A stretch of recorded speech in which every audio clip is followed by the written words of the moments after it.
Hello and welcome to the Global Church Project. I'm Graham Hill.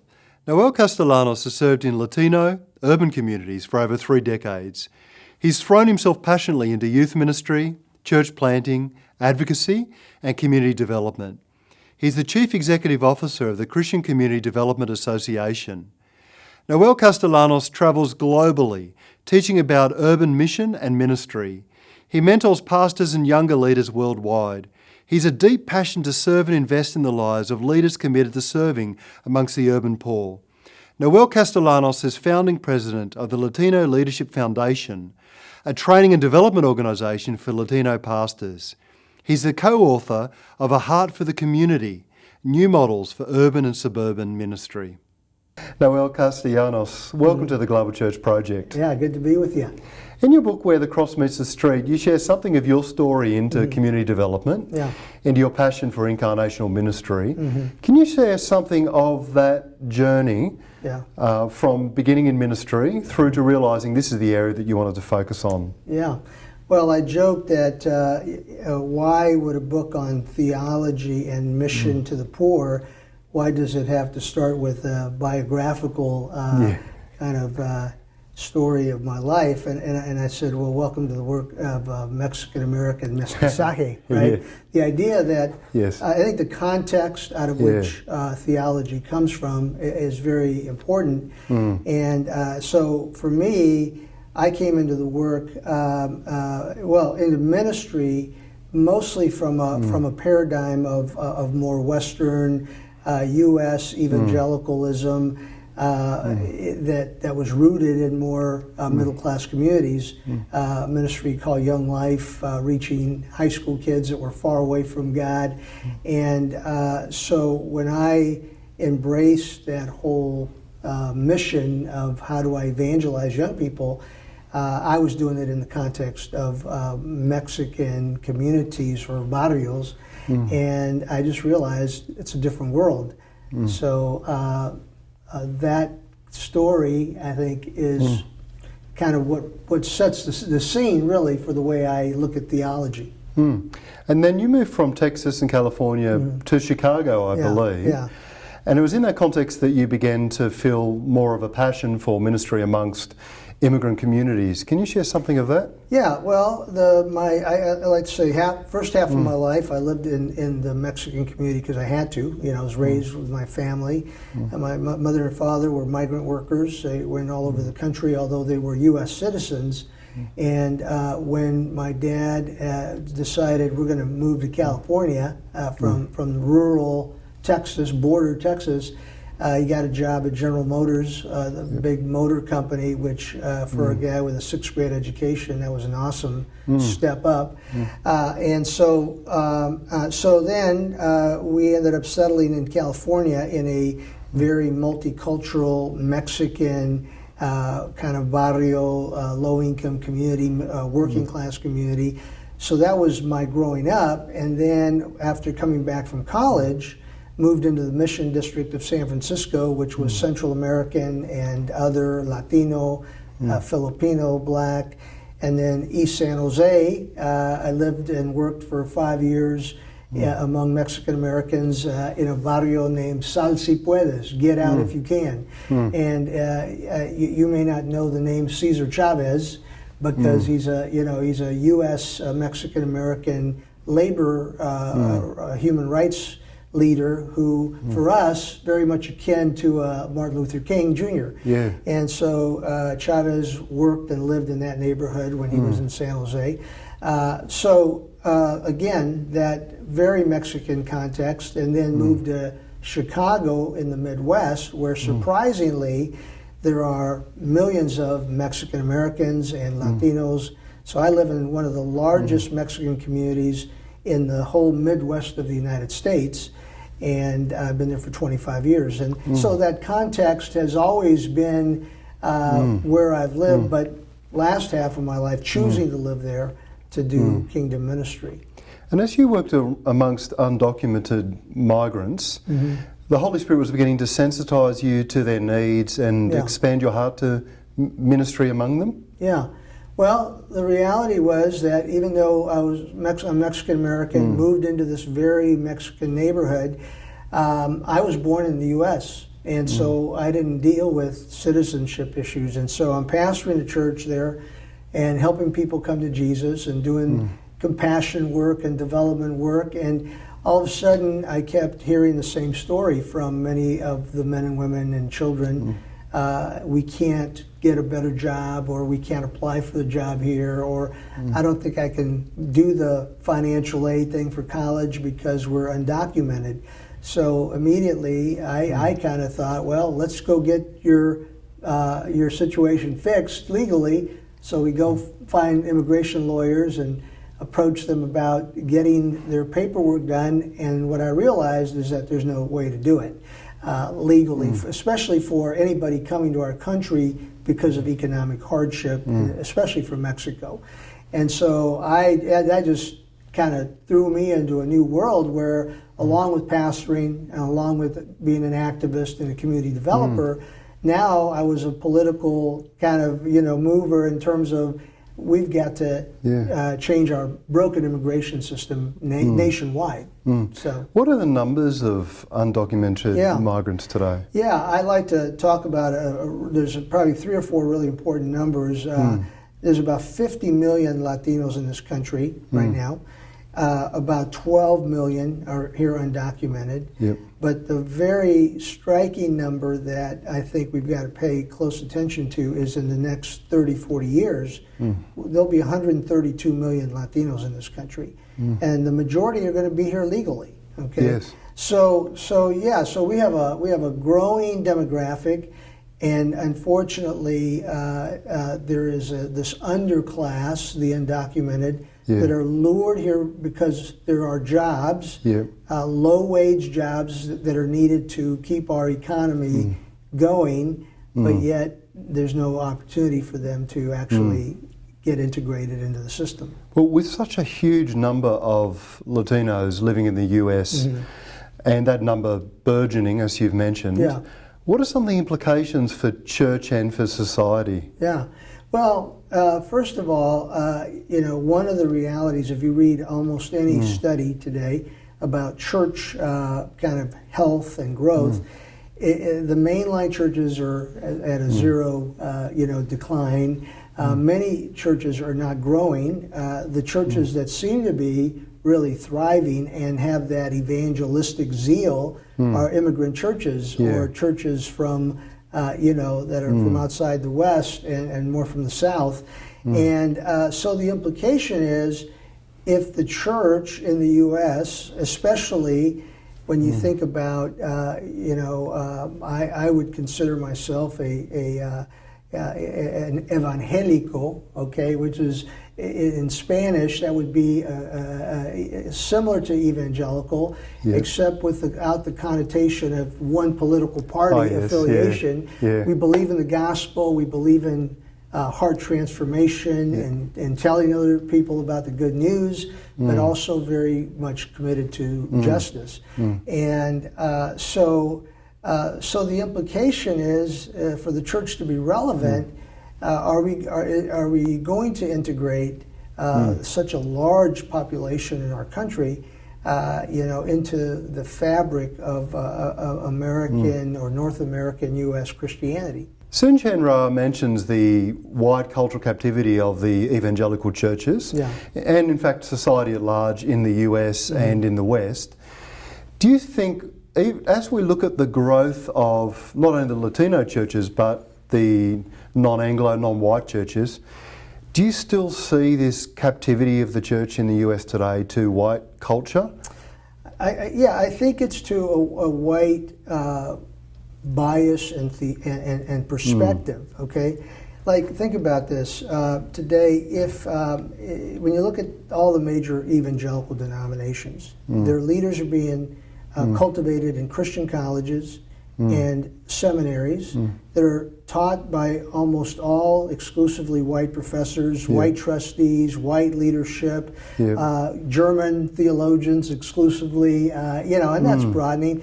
But then there is the context in which theology is being looked at, which is middle-class America. And so the American dream and American exceptionalism and the look at the minority-majority kind of dichotomy, it's very difficult not to perpetuate that.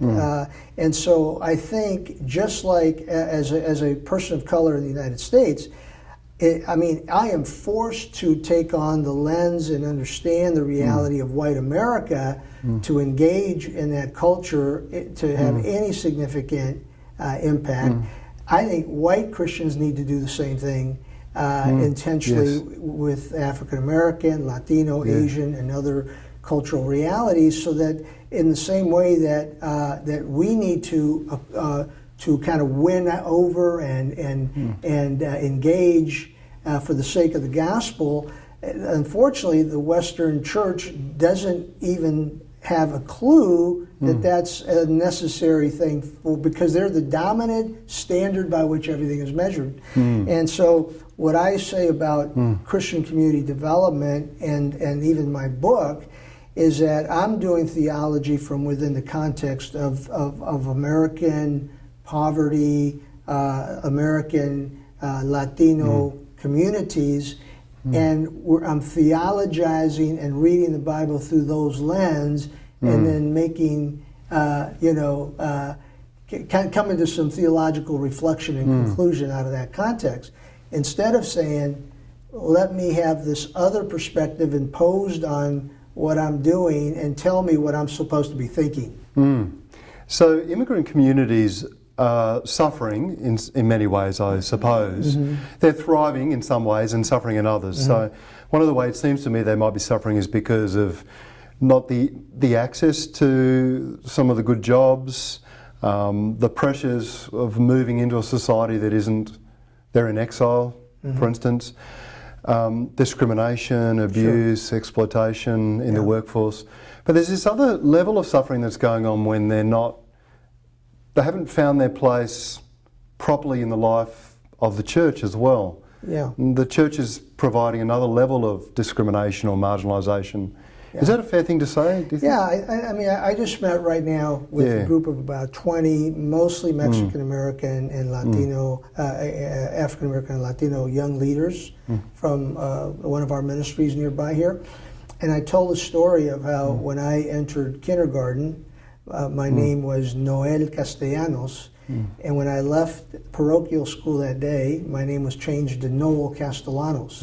It took 20 years for me to be able to recover my identity, to be able to say, and not even Noel, it's to tell people when I went to Whitworth College in Spokane, a mostly white school, Christian school, I said, my name is Noel Castellanos, and to kind of somehow reclaim some of that cultural identity that was taken away, and the church has not been any better at helping to lift up and preserve or affirm cultural difference than the rest of society. So I think that we have an opportunity to do that because it's the gospel and the message of Jesus that says you enter into people's pain, you enter into people's reality, and by doing that you meet them where they are, like Jesus did. And but again, when we're in power, what happens is our reality becomes becomes the standard, and everybody has to assimilate to that standard. Yes. So I think it's happening. I think there's a growing awareness of this, but I think we still have a long way to go. When you are engaged in Latin American communities and doing faith and theology, what do you notice that's unique about the way these communities are approaching theology? Yeah. Well, I loved one of the books that has been very influential for me is a Lutheran theologian, Augusto Gonzalez, who wrote a book called Santa Biblia, Reading the Bible Through Hispanic Eyes. And he pulls out some themes that are found in Scripture that that for a Latino, we're going to identify very readily with versus kind of dominant themes. And so things like familia, family. Okay, so there's we're an entry point for a Latino community or to do theology there. It's more communal. It's not individualistic. Jesus died for you. Okay, and if you were the only person on this earth, Jesus still would have died for you. Doesn't connect as well as your family, and Jesus calls us into this new familia, where it doesn't matter what color you are, what background, what gender, what class, you're all part of that same family. Another theme that I talk a lot about is something like justicia. Okay, justicia in Spanish, the connotation is one word for righteousness and justice. There's not two words, like in the English language. Yeah. So I was telling these kids today that if you read the like something like the King James version of the Bible, the word justice is only found a dozen times, maybe 14 times. You read the Reina Valera, the Spanish version of the Bible, that's has been most popular. Justicia is found over 400 times. Yeah. So if you read the Bible in Spanish, you come away thinking justicia is important, justice and righteousness. You read the Bible in English and you kind of think righteousness is really what's important. Justice is not as important as righteousness, so we make this dichotomy. And there are various other kind of themes that Justo and then others, and that I know that I'm working on kind of some of that kind of some of those biblical themes that are very prominent in the Latino community and can be very informative to the broader church. How do you see the Incarnation as the linchpin and foundation? Yeah, that's a great question, and I think it's a big theme in my book. So here's one of the things that I talk about, that the fact that when God incarnates himself into the world in the person of Jesus, Jesus de Nazaret, Jesus of Nazareth, okay, that he doesn't incarnate himself as this cosmic man, with no cultural and contextual rooting, but he actually becomes a Galilean Jew. And I had never heard anybody in the dominant culture talk about that, the importance of that. Okay, we have the theological truth that God becomes man, but the fact that God enters human reality on the margins, not at the center of power, but in this place that's referred to as the circle of sinners. Can anything good come from Galilee or Nazareth? So Jesus, in his identification with humanity, identifies with the margins, and then he is crucified on a cross for criminals, right? So a Puerto Rican theologian wrote a book about the significance of Jesus being crucified outside the city gates, on this hill, Golgotha, the place of scourge and humiliation, and where criminals are executed. So Jesus identifies again with the most despised peoples of our world, and from the rootedness of this Galilean humanity and birth and reality, and then a redemption that is rooted in that kind of marginalized, scandalized place, that becomes the launching pad of mission to the entire world. And so the idea of, let's add a little ministry to the poor, or does God really love the poor? That's a ridiculous notion if you give theological significance to those two realities. And I just didn't hear that being talked about by white theologians. It was Latino and other theologians, and oftentimes Roman Catholic. They were talking about that. And as an evangelical who wasn't given to say liberation theology and all of its implications, I wasn't ready to go there.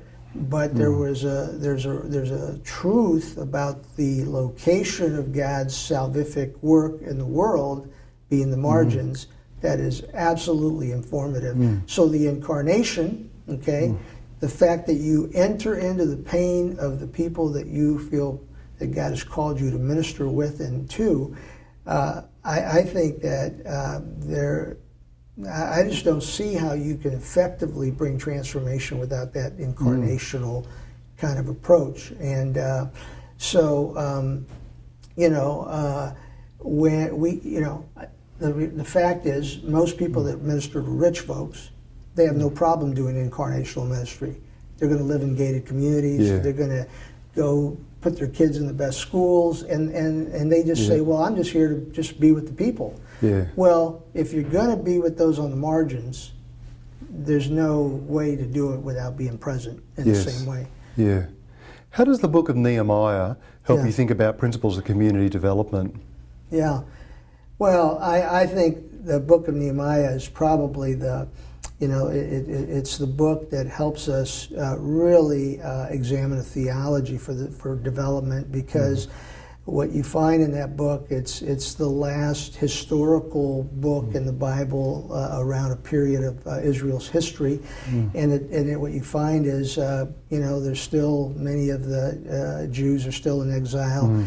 And the city of God, the city of hope, the city, Jerusalem is in shambles.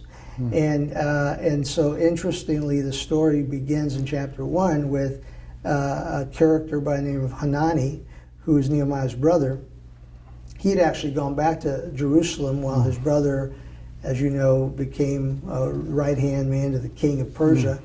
And Hanani I can picture him sitting around with all the other folks that are stuck in Jerusalem, not doing well, and as they're praying and thinking about what do we do about the condition of the city, one of them must have reminded Hanani, look, you got to go talk to your brother. He's in this incredibly important position. If you could move him, if God could do something, maybe he could help. Well, he goes. And then we read about Nehemiah's broken heart and his fasting and his repentance.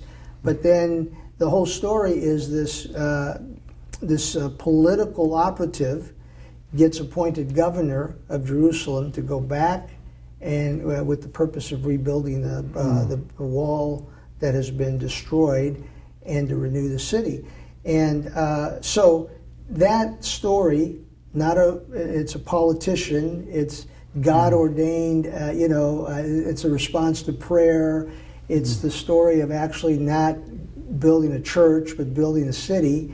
All of those things really, we have to ask, what is the relevancy of that for the church today? And my thinking is, what I love about the book of Nehemiah is you find this community developer who's a layman, politician, and you find Ezra the priest, who's also been called to come back, and he's been there for a long time trying to revive the temple, but it's not working. And when Nehemiah and Ezra begin to work together, and the physical environment begins to improve, the spiritual environment begins to improve as well. And I think it's a fascinating kind of story that I'm trying to elevate for people to look at. Think about Ferguson. Think about, Baltimore, Maryland right now. So many of our communities that are exploding because of racial tensions, but with the really root cause of economic disenfranchisement and cities that are not doing well. Well, what role does the church have to play? Should we even do anything beyond just preach the gospel, right? And I think the answer has got to be absolutely. I think we have permission to say Nehemiah teaches us that the church can be involved in the vocation and the work of rebuilding cities. Now you say that proclamation only is not enough. And it seems to me sometimes that white churches especially get involved in justice in a way that's very giving a handout, doing a surface level thing, but a bit naive, a bit patronising. and not really getting at the heart of issues about systems and structures and injustices. Yeah. How does the church get more deeply involved in addressing systems and structures? And Well, I think it's hard when all of those things work for you in your context. You know, you can't even comprehend that it's not going to work for somebody else. Yeah. So even when we see the police brutality, which, you know, not all police are bad, right? I mean, but when there's something that happens that is obvious, right, that is like and it seems to be systematically ingrained into so many of our poor communities.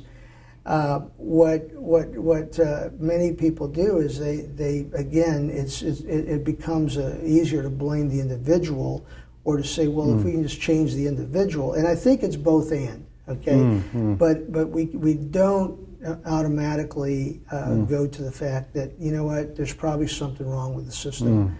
And I just think if institutions and systems are made up of sinful human beings, why would we have any trouble believing that they might be corrupt or broken or have the capacity for that? You know, just like institutions can do good, because they can also be filled with people that are, you know, filled with God's Spirit.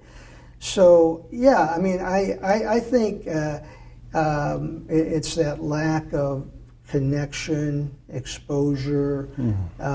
That's why, again, the Incarnation is so important, because when you are there, you really cannot poo-poo away that reality, right? Oh, there's something really wrong with the system. Like with my immigration story, I couldn't even imagine that there was not a way to fix, you know, people's immigration status, because there had to be a way to do it.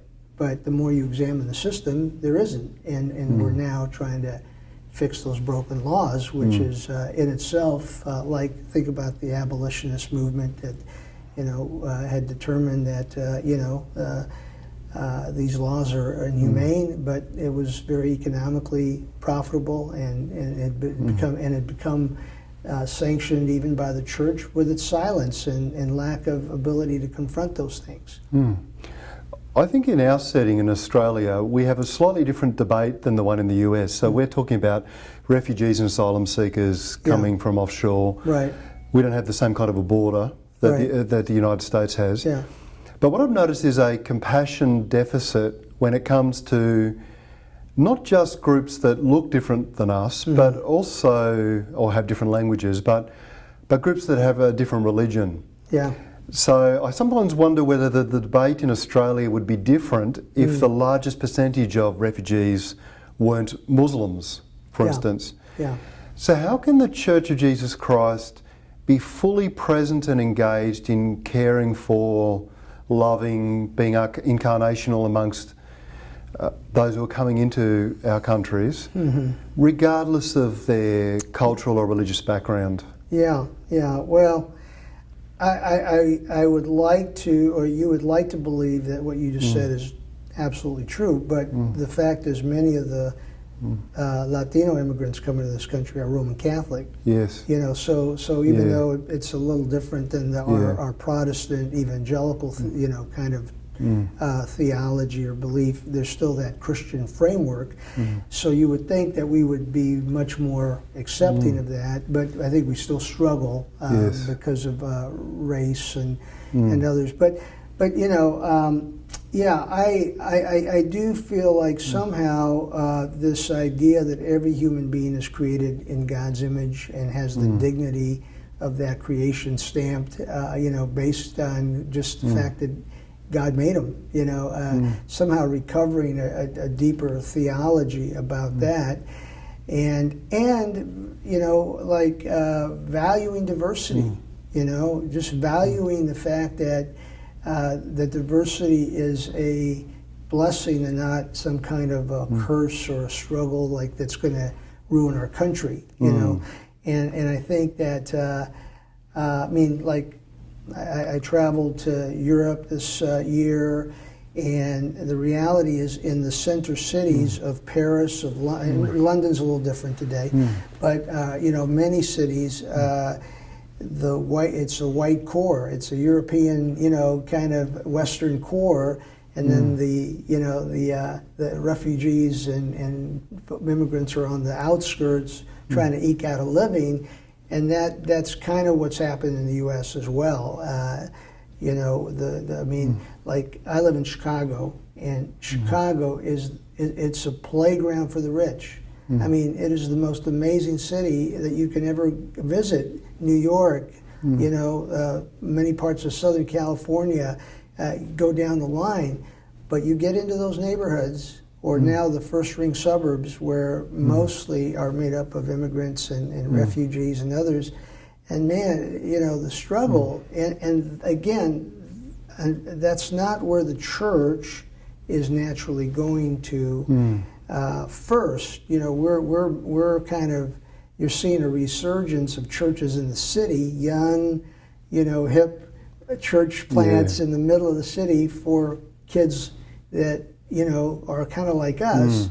And again, who gets left out are these refugee migrant communities. I guess, Graham, I would say one of the phrases I use in my book is, God puts the margins at the center of his love and concern. Yes. The question is, what will it take for the church to do the same thing? What does it mean for us to put the margins at the center of our ministry activity and concern? And I think, I'm convinced a lot of it is theological, but then it's also, unwrapping our Americanism and Christianity that's kind of intertwined, and saying, are we kingdom people first, or are we Americans first, or Australians first, or whatever? So I mean, so often when we look at some of the migrations of peoples and some of the associated problems, we focus on push and pull factors, but it sounds to me like one of the things that you're saying is that we need to see the hand of God in this too. What is God doing, and how are we meant to be responding to this? So I was watching Good Morning America or something the other day, and it seems like Angelina Jolie, movie star, is becoming the UN spokesperson for refugees that are dispersed all over the world. Well, I mean, I'm grateful for her message, and I think, boy, at the church ought to be at the front of that, kind of just saying, man, what do we do to respond to the hurt and suffering of our world? And that's why a lot of our work is focused on domestic poverty. And the reason that, for me, it's such an interesting thing to be working on poverty here is because clearly it is not a matter of lack of funding or resources, because the proximity to money and resource is everywhere. But there's a lack of leadership and will to say we're going to put poverty at the center of our efforts. Even you will hear a lot in the next presidential debate in the U.S., like in the last one about the middle class.